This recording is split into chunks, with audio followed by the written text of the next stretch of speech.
salut internaute, ça me fait super plaisir d'être avec toi aujourd'hui. Et le sujet, c'est ça.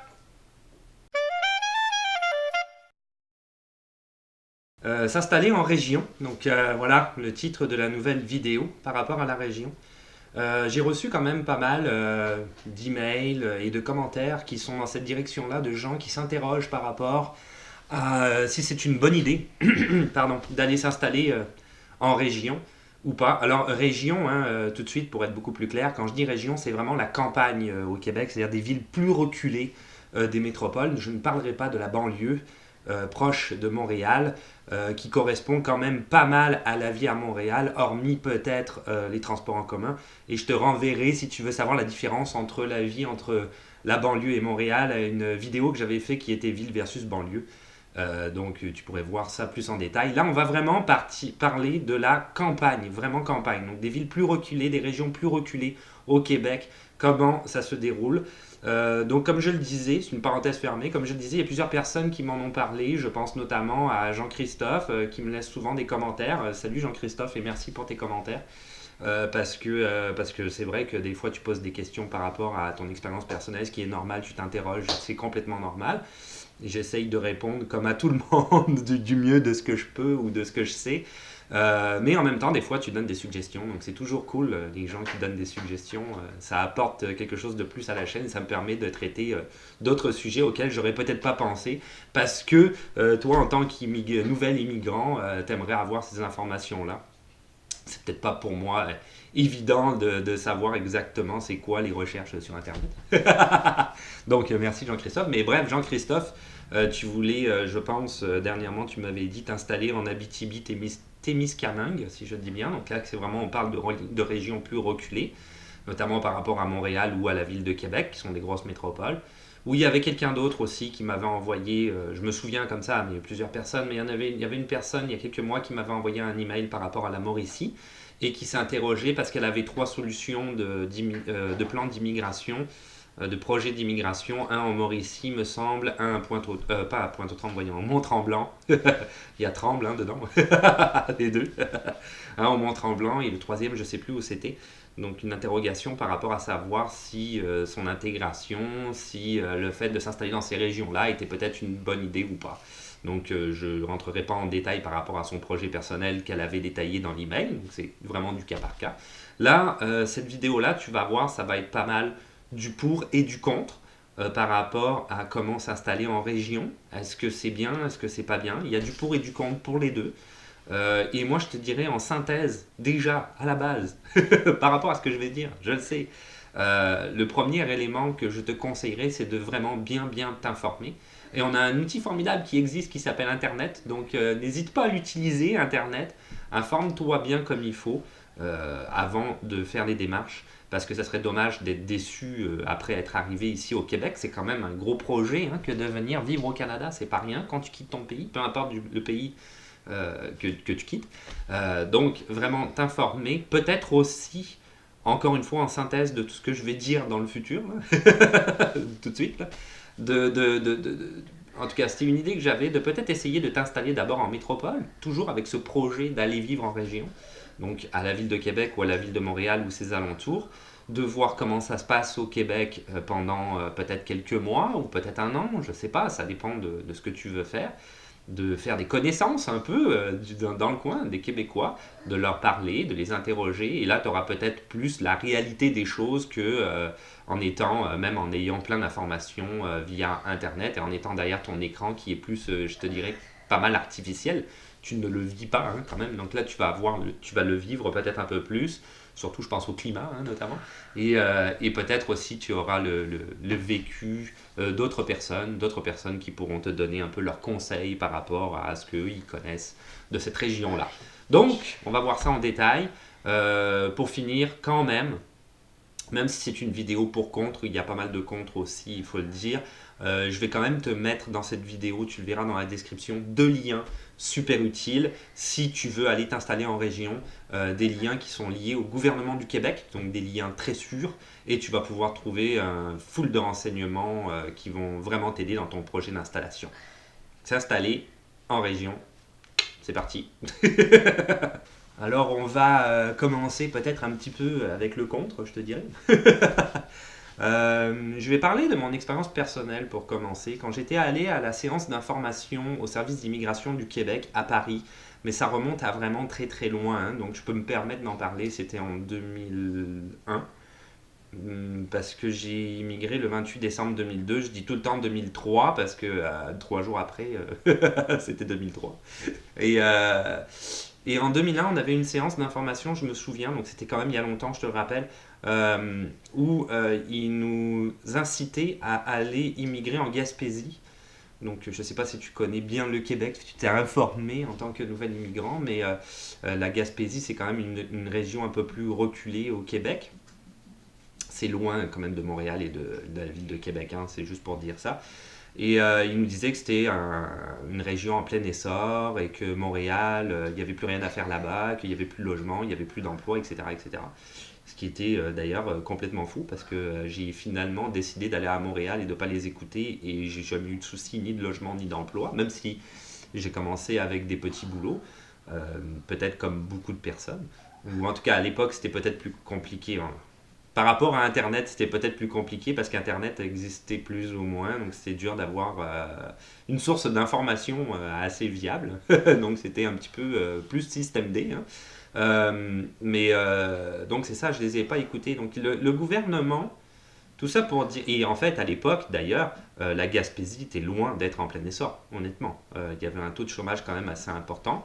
Et il y avait, à l'époque, une migration des gens de la Gaspésie vers les métropoles.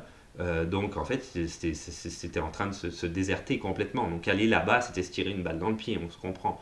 À l'heure actuelle, je te dirais qu'il y a un effort du gouvernement pour essayer d'inciter les gens à aller s'installer en région et plus particulièrement les nouveaux immigrés avec pas mal de subventions gouvernementales. Et c'est là où il faut faire un petit peu attention parce que, je rebondis sur autre chose, mais parce que je pense à la compagnie, pour te donner un exemple, c'est des exemples très pratiques, Ubisoft, compagnie Ubisoft que tu connais sûrement, qui est une compagnie qui crée des jeux vidéo, qui est installée à Montréal, et qui est quand même, à Montréal, c'est une compagnie qui est très florissante, qui fonctionne très bien, qui a beaucoup d'employés, qui embauchent régulièrement, compagnie qui marche beaucoup. Et récemment, elle a ouvert une antenne au Saguenay.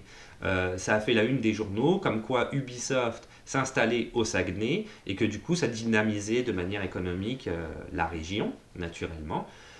Là où il faut faire attention, c'est qu'en faisant des recherches un petit peu plus en détail, tu te rends compte qu'il y a des subventions gouvernementales qui ont été données à Ubisoft afin que Ubisoft puisse ouvrir une antenne au Saguenay, mais que cette subvention gouvernementale est à court terme, c'est-à-dire sur plusieurs années, 3 ou 4 ans, je ne sais plus exactement. Donc ça veut dire que Ubisoft ne restera sûrement pas là, parce que Ubisoft veut profiter de ces subventions économiques-là, qui sont économiquement ultra viables pour la compagnie. D'avoir des employés, peut-être, comment dire, non pas ça, mais peut-être de payer un peu moins d'impôts, etc. Ça coûte un petit peu moins cher. Donc tout est quand même économiquement intéressant, mais une fois que les subventions gouvernementales auront cessé, est-ce que Ubisoft va rester là-bas ou est-ce que Ubisoft va déménager? Parce qu'il est quand même décentralisé par rapport à son siège social qui est à Montréal. Donc ça, c'est un exemple pratique pour te dire de réellement faire attention où est-ce que tu t'engages, où est-ce que tu mets les pieds. D'accord? Pas mal dans le contre là. Pas vraiment de pour. Autre chose, donc voilà, le gouvernement, pour finir avec ça, mon exemple personnel est ce que je viens de t'expliquer, le gouvernement va faire très certainement, et tu le verras dans un des liens que je t'ai mis en bas dans la description, qui est Emploi Canada ou quelque chose comme ça, en région, Emploi en région Canada, va faire, comment dire, va faire la grosse publicité de s'installer en région. Toujours. Et comme quoi, il n'y a aucun point négatif dans le fait de s'installer en région et que c'est sûr que tu réussiras dans ton projet d'installation en région. Donc, fais bien attention parce que c'est pas... Je ne veux pas dire que tu réussiras pas obligatoirement, sûrement, mais peut-être que tu risques d'être déçu sur certains points auxquels tu t'attendais pas. Donc, de prendre ce discours-là un petit peu de manière plus mitigée, hein, de dire ok, ouais, ok, c'est un beau discours, mais comme je te le disais en début de vidéo, je vais faire mes recherches moi-même et je vais regarder plus en détail où est-ce que je m'en vais. Autre chose, il faut que tu gardes en tête aussi que des fois tu peux te dire ok, moi dans mon pays, peu importe le pays dans lequel tu es, j'ai déjà vécu à la campagne, je sais ce que c'est, etc. Ouais, mais la campagne, c'est pas la même chose d'un pays à un autre, je te dirais. C'est vraiment différent.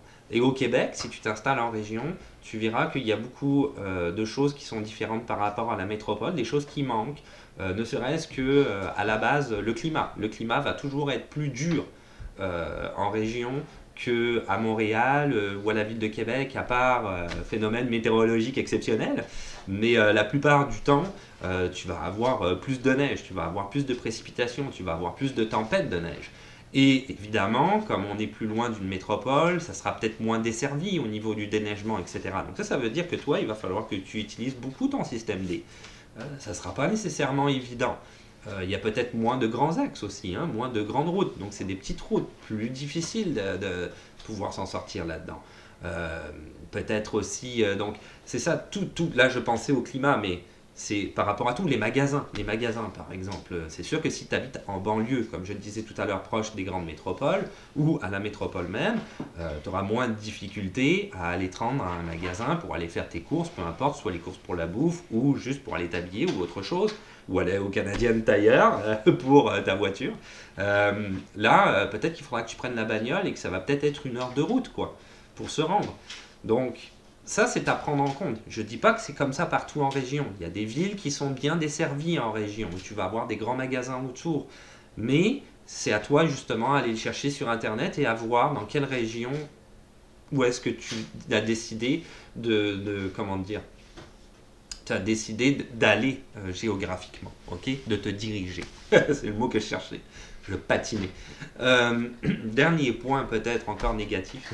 Négatif, pas négatif, mais je dirais de mise en garde. Ok.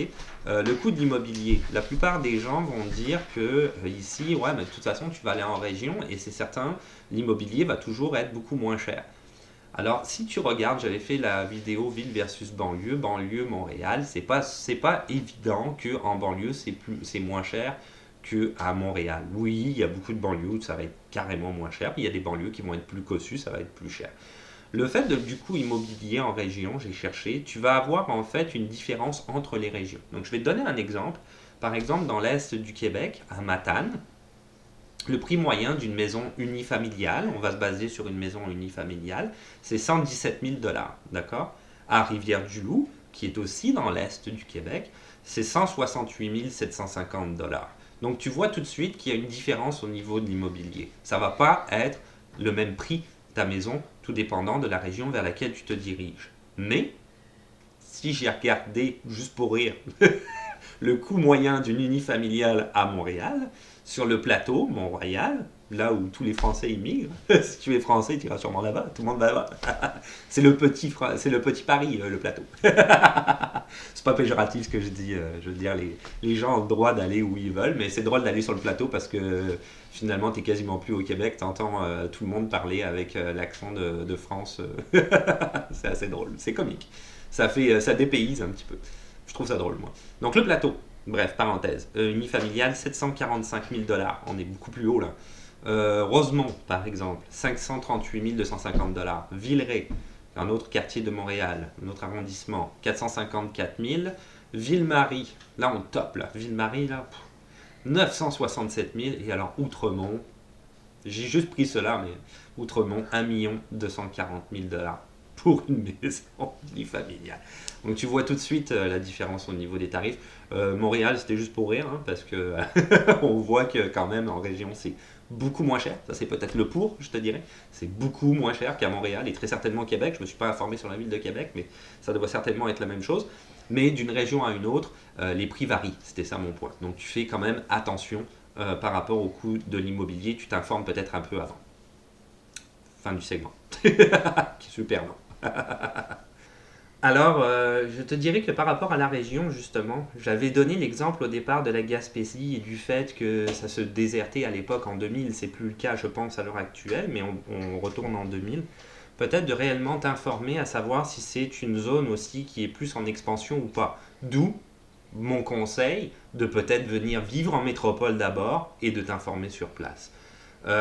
Maintenant, s'il y a des zones quand même en région, et ça c'est le pour, qu'il faut dire qui sont en expansion économique, qui sont subventionnés pas mal je veux dire, ils ont mis le turbo, quoi, le gouvernement s'est subventionné énormément pour dynamiser la région d'un point de vue économique et gonfler le nombre d'emplois qu'il peut y avoir, et ça fonctionne dans certaines régions.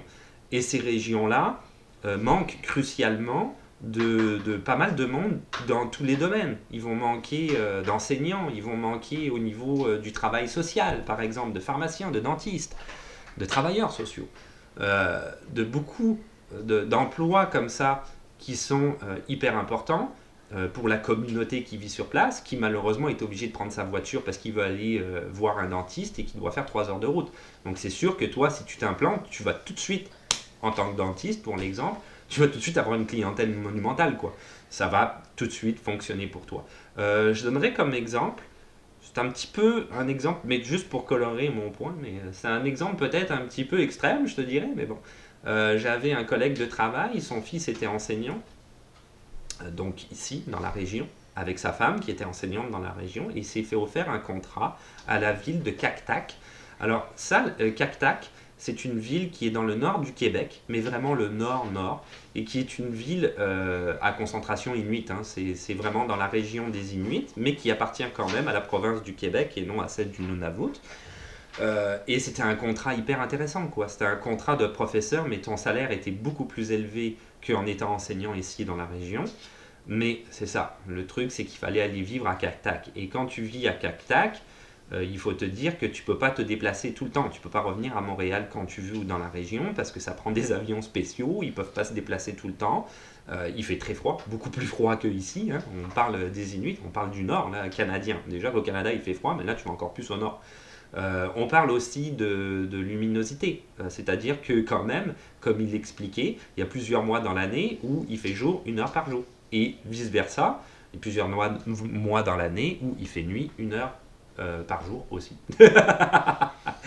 Donc c'est un petit peu spécial. Lui, il a décidé d'y aller parce que aussi l'immobilier est beaucoup moins cher, donc il peut mettre énormément d'argent de côté. Ça, c'est le point très positif. Donc ça lui coûte quasiment rien, son salaire est plus élevé, c'est très intéressant. Et quand il a décidé d'y aller, c'est sûr, il a dit au téléphone, quand il a eu le contrat, parce qu'il était pris tout de suite, hein, il manque crucialement d'enseignants, il a dit oui, mais moi je peux pas me déplacer sans ma femme, quoi, c'est pas possible, je peux pas être à des milliers de kilomètres de ma femme, ça fonctionne pas. Donc ils ont dit non, mais c'est pas un problème, on va trouver un contrat pour ta femme aussi, et ils ont trouvé un contrat d'enseignant pour sa femme dans la même école. Donc les deux ont été à Cactac. Ils savent qu'ils iront peut-être pas pour toute leur vie, mais ils vont y aller peut-être pour 4, 5, 6 ans. Donc tu vois là-dessus tout de suite un exemple de qu'est-ce qui peut se passer en fait en région. Il y a des zones aussi, je pense au plan Nord par exemple, peut-être on a entendu parler, peut-être pas. Le plan Nord, c'est réellement une zone de dynamisme économique que le gouvernement, ça a commencé avec le gouvernement Charest en 2011. Il décuple les investissements, donc avec un plan de 80 milliards de dollars pour dynamiser là-bas. Donc c'est sûr que tous les emplois auxquels tu peux penser, ne serait-ce qu'en ingénieur dans le secteur hydroélectrique, si tu veux être ingénieur dans le secteur hydroélectrique, il développe des barrages là-bas, etc. C'est sûr que tu as un job tout de suite, il n'y a aucun problème et tu vas être très bien payé. Des zones forestières, donc tout ce qui correspond au travail en forêt, tu vas avoir des extractions minières, et notamment des mines qui sont créées là-bas, etc. Donc il y a une forte dynamisation due à cette subvention énorme du gouvernement qui va d'ailleurs est relancée, je te le dis tout de suite, jusqu'en 2035. Donc on voit que ça ne va pas s'arrêter demain. Et à côté de ça, ça reprend ce que je disais, ils ont également besoin de plein de monde, parce que tous ces gens-là, ils vivent là, mais ils vont avoir besoin d'aller chez le médecin, ils vont avoir des enfants qui vont avoir besoin d'aller à l'école, etc. Donc il y a une expansion de la communauté qui fait qu'il y a d'autres emplois qui sont aussi en demande. Donc ça, c'est le côté positif là-dessus. Donc je te dirais peut-être en synthèse par rapport à ça, de réellement t'informer si la zone en région où tu veux aller se désertifie ou si au contraire elle se dynamise. c'est un petit peu ça, je te dirais, la synthèse de la vidéo. En y parlant, en y pensant, j'en parle, j'y pense, et voilà, ça vient tout seul. Pour terminer, bon, c'est sûr que le plan Nord, par exemple, très très rapide, là, c'est peut-être plus anecdotique pour toi, mais en tout cas, c'est d'actualité. Le plan Nord, il est un petit peu décrié ici. Les gens ne sont pas tous contents avec ça. C'est sûr que les gens qui vivent là-bas sont contents, mais il faut te dire qu'il y a 120 000 personnes qui appartiennent à la communauté des Premières Nations et leur territoire a un petit peu été mangé, je te dirais, par ce plan de dynamisation-là. Ils sont un peu mis de côté, quoi. Donc c'est peut-être pas nécessairement intéressant pour eux, c'est sûr. Eux, ils essayaient aussi de protéger le territoire de manière plus écologique. On s'entend que l'écologie a pris une sacrée claque hein, avec le plan Nord. Voilà, en tout cas. Donc il y a un rappeur, je sais, je l'ai noté, qui s'appelle Samian, qui rappe à la fois en québécois et en algonquin, qui lui a fait une chanson d'ailleurs qui s'appelle Plan Nord. Donc tu pourras aller le voir sur YouTube. Je mettrai peut-être le lien dans la description. Si ça t'intéresse.